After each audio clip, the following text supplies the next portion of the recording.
YouTube, what is up? Coach Wiz, we back with another reaction video. Today we got Uncut Hoops. LeBron James is now saying rings don't count. They don't matter. They don't matter all of a sudden. So that's what we are reacting to today. I also have reacted to his Prime Larry Bird video. I know y'all really excited about that one. I'll probably drop that one tomorrow. Yeah, man. Oh, so I am opening up personal training for seniors only. So if you're 65 up and you want to stay mobile, just get in better shape, stay independent, hit the link in my description. We'll try to figure that out. If you are one of my young bucks, one of my young whippersnappers, okay. Hold on one second. I got y'all. So we did start the basketball training channel. This is what it looks like. We're at 181 subscribers. Shout out to y'all. But yeah, so on this channel, I will be helping self-taught basketball players. So this is my hoopers out there. If you don't have a coach, don't have a trainer, you don't have access to those things, this channel is for you. It is completely free. If you want like specific special training, that is not free. You feel me? But I will not be promoting that. But this is, something you guys can go to learn how to play basketball. I do reactions to different one-on-ones, different plays, breaking down different things so you can actually learn how to play. And then there's going to be a lot of basketball workouts on this channel as well. Shout out to y'all. So y'all come here and subscribe. That's for y'all. But to my day ones, let's get to the video. I'm excited about this, man. So hold on. Let's go to my boy. Make sure y'all tell Uncut Hoops what's up. You feel me? Make sure y'all let him know that Coach Wiz sent you. Let's dive right into it. Hopefully. From Dustin Nielsen, why is ring culture so much more prevalent in the NBA than in other sports? A ring is a team accomplishment. I know that ain't who I think it is. That one right there made me the greatest player of all time. That's what I felt. Reasons. I was super ecstatic to win one for Cleveland because of the 52-year drought. Like I was ecstatic. A ring is a team accomplishment. And then after I stopped, I was like, that one right there made you the greatest player of all time. I don't know why it's discussed so much in our sport and why it's the A-all, B-all. Mm-hmm. I was like, you did something special. When it comes to modern-day NBA players, there's no single person more obsessed, self-aware, and love of their own legacy more so than LeBron James. I mean, out the gate, we can stop this video now. You already got you. Look, I don't want to be that channel that hates LeBron, hates on LeBron, and I don't hate LeBron. I actually like LeBron. I respect his game. I think he's one of the best players ever. Now, my audience hates you. And I rock with them. Hey, it is what it is. But, they ask me to react to these things, and I do. And I give my honest, unbiased opinion. You contradict yourself a lot. Because that's one thing I did notice is when you won that championship, it was me. I did this. That made me this. But when you lose, it's, we don't have this. We're top heavy. We don't, you know what I'm saying? Heavy is the head that wears the crown, my boy. As looking at all of his interviews, it's always me, my, a lot of eyes, talking about his legacy, his greatness, and his standing in NBA history. Facts. And look at the Mind the Game podcast, kind of the exact same thing. Alongside Steve Nash, what this podcast is nonstop propaganda, rewriting LeBron's legacy and rewriting the standards of NBA history. Why is ring culture so much more prevalent in the NBA than in other sports? I don't know, man. It's just like you sit here and you tell me, Allen Iverson and Charles Barkley and Steve Nash, are fucking wasn't unbelievable. Like, oh, they can't be talked about or discussed with these guys is because this guy won one ring or won two rings.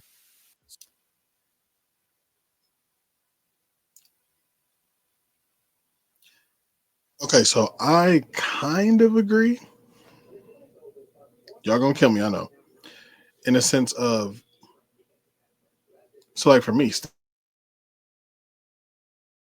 top five conversation for me.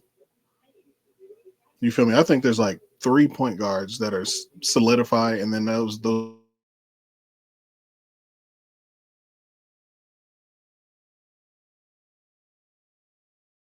Allen Iverson, one of the best two guards of all time, in my opinion. He can sit at the table. Now, if somebody were to say, "Oh, they don't have the championships,"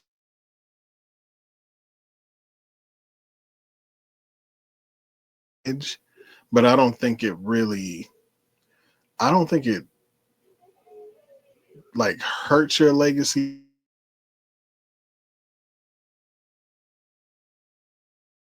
Out the gate, chosen one, not two, not three, not four, not five, not six, not you did all of that. So yeah, it's gonna be different for you because you put that stuff on you. A guy like Allen Iverson, who's 6 feet, weighs 150 pounds, soaking wet, and they see him playing every game like it's his last. He's not gonna get the same scrutiny. So I think it just depends on the player. So stopping that right there, LeBron's overall premise that guys like Iverson, Steve Nash, and Barkley aren't appreciated and recognized as great players, that from the jump is inaccurate. Iverson, despite having 0 championships, is beloved by all NBA fans. Facts. Someone like Steve Nash, also very popular, and Charles Barkley, an iconic legend. To say fans don't know those guys were great players, top 75 guys, that is completely false. He's a liar. Did he say that? Now, with that being said, looking at players' legacy, a Hall of Fame level player, all those guys are great players, a baseline level of greatness. But to be one of the greatest ones of all time, what that requires is championships, and most likely multiple championships at that.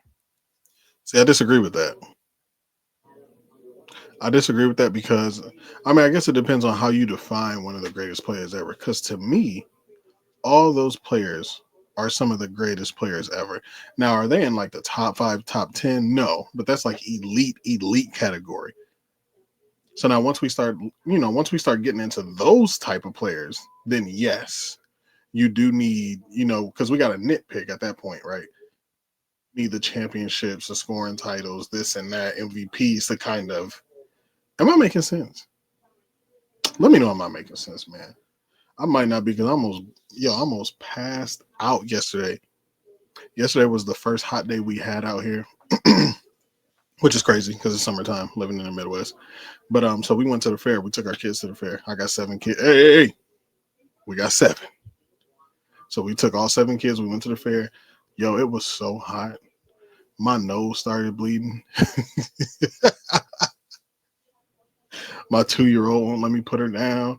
The kids are like, I want to go over here, but I want to go over here. I want to do this. Can I get this? But I almost passed out. It was so hot, and it wasn't phasing them at all. So I think my brain is a little scrambled, you know what I'm saying? But to make a long story short, we ended up leaving, right? Because we have 7 kids. They're like, it was like $15 to even walk in. $15. Which normally you'd be like, oh, that's cool. But we got 7 kids. And it was so hot. We was like, man, we out of here. So we left. Luckily, they gave us stamps. So we were able to go back and not pay again, which we were worried about, but shout out to them. So we ended up going at, I think, like 6:37. Had a great time. It was a success. Long story short, my head is still scrambling from almost having a heat stroke. So excuse me. And looking at someone like And I know I'm talking a lot, but I missed y'all. Despite being ringless, he understands that because it's common sense. I'm in the Hall of Fame, but I'm in a different wing than the guys who won the championship. I mean, Still in the Hall of Fame, I though. know, yeah, but I'm saying though, Jack, hey, I understand. Mm-hmm. I understand the rules. Like Charles are great, Karl Malone's great, Patrick Ewing's great. They're not at the table with Magic, Bird, LeBron. It's true. Kobe. It's levels to this shit. And I ain't mad at that. I understand that. For someone like 100% Barkley right there agree. to be completely honest and open, the championships, they do in fact matter. That takes some big time guts as a ringless superstar who gets ragged for that constantly. And looking at guys like Stockton, Malone, Ewing, those guys also are great players despite being ringless. But like Charles said, When you're ranking tiers of greatness, Yeah. those guys are on the table. Guys like Magic, Bird, Jordan, the upper Oh. echelon, the greats of the greats. Hello? You play to win the game. You don't play to just play it. One of the biggest crimes in sports nowadays is the term ring culture having a negative connotation. As when it comes to Yeah. quote unquote ring culture, what that really means is winning culture. For an NBA superstar specifically, This era is just so soft. It just is, bro. Like, this shouldn't even be a conversation. What's wrong with ring? With coach? Like, what?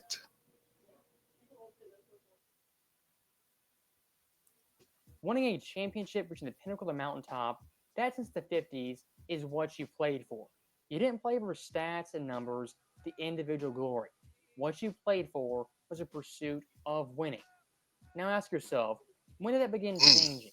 I'd say late 2000s, early 2010s, when a certain player was coming up short on the big stage. And since then, winning's been downplayed, discredited, and been written off as quote unquote ring culture. You know, it's all about winning championships and winning. You know, the stats that matter to me is the games that we win and the rings that you collect. It changed from player to player. Magic Johnson, obviously, because of his notoriety, and Larry Bird, his notoriety, that we had to get past them. I had to get past them individually before I gain any credibility or can ever get into their ballpark. I had to win championships. I had to win MVPs. I had to make impacts on my team. So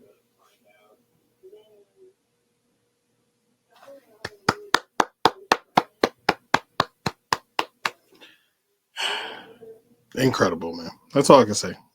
Perfect way to explain that. So that became a challenge for me. For someone like Michael Jordan, who had all the MVPs, stats, individual accolades, what he cared about most was winning championships. And looking at his overall career arc, it was the embodiment of pursuing titles. As he first came to the NBA, an absolute dynamo on fire, scoring 40, 50 points, breaking all types of records. But by the early 90s, reeled it back in to a championship player Oh, and a winning player. And even looking at Kobe, the exact same thing. 2006's stats, off the charts, surreal, the best stats in the NBA. But to Kobe, those numbers, they are kind of hollow. At that point, what was his big time goal? Not scoring accolades, total points, but winning championships without Shaquille O'Neal. It was all said and done. He sacrificed, took a step back, and ultimately did that in 09 and 2010.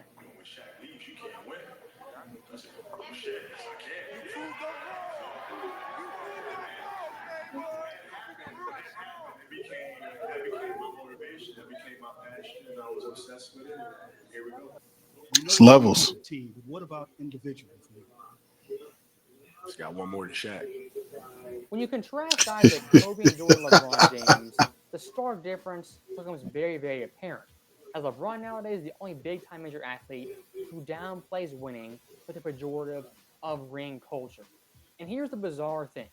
LeBron in the past has not done this. What is LeBron's crowning achievement that to him made him the GOAT? Was it his points, longevity, total stat numbers, even his game winners? No.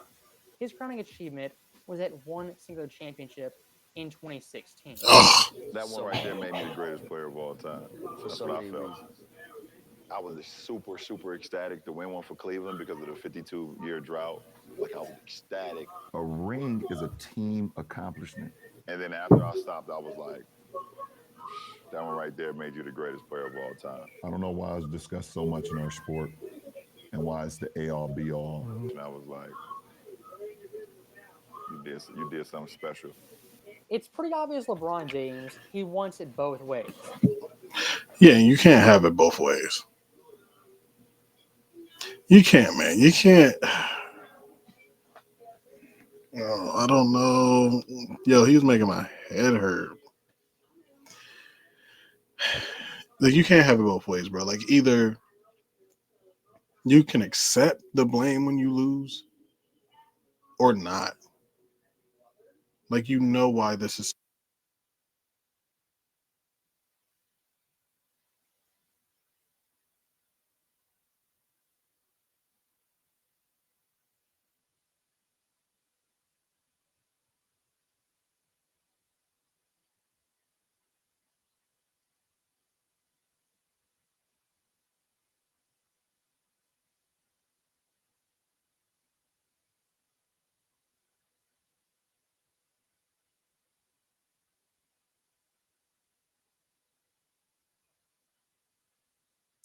When he wins, it's LeBron accomplishment to boost himself up. A lot of me's, I's, my legacy, my championship. It's all about LeBron James. Now, when LeBron loses, it's the exact opposite. All of a sudden, winning championships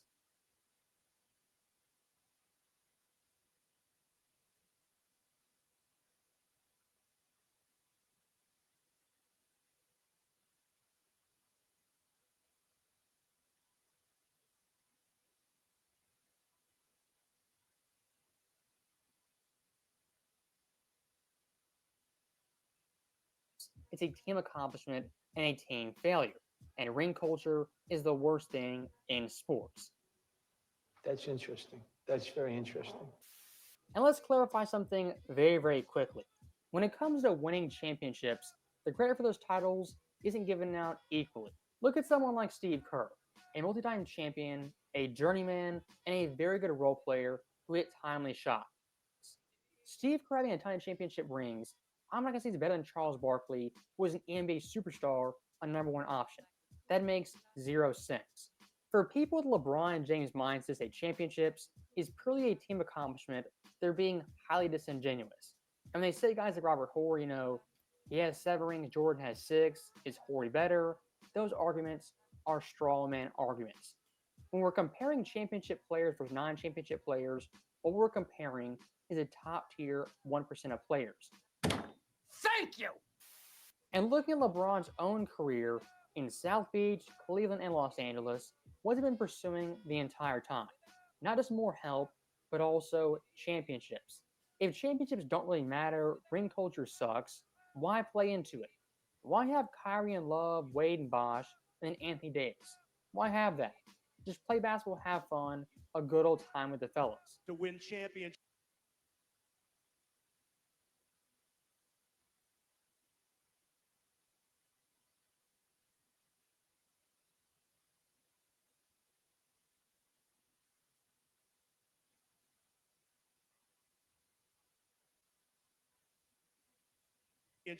Not one championships. Not 2. LeBron, tell us about that. Not 2, not 3, not 4, not 5, not 6.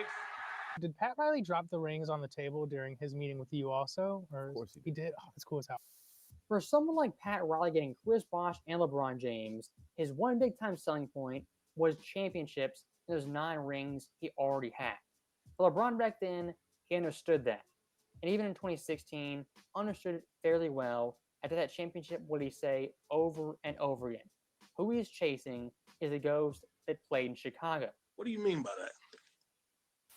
It's just weird to me. It's like saying Peyton Manning can't be in the same room with Brady or Mahomes because he only has 1 ring. They don't never discuss that in their sport. Right.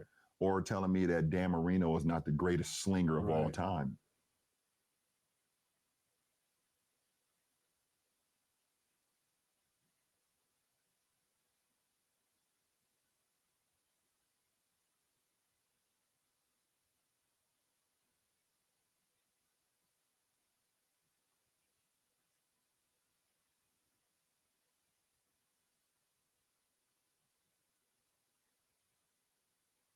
Or he can't be in the room with those guys because he didn't win a championship. They don't discuss those things. Barry Bonds never won a World Series. And you can't sit here and tell me that he's not the greatest baseball player to ever touch a bat. So stopping that right there, LeBron James, going cross-sports comparison, looking at the NFL as well as MLB.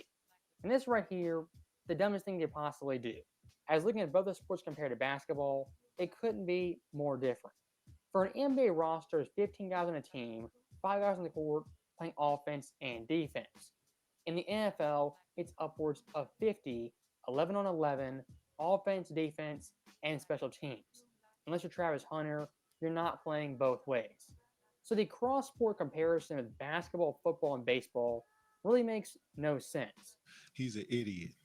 Don't listen to this. He's an idiot. At the end of the day, the entire ring culture discussion comes back to one thing and one thing only. LeBron James wanted to be the GOAT over Michael Jordan. That's what it's about, plain and simple. Everyone knows it. Why he's downplaying championships is because Jordan has more. It's that simple. And again, rings aren't the end-all, be-all, but they're a big-time component me a great player and the greatest player who ever lived. As always, thank you guys for watching. Hope you enjoyed it. I'll see you next time.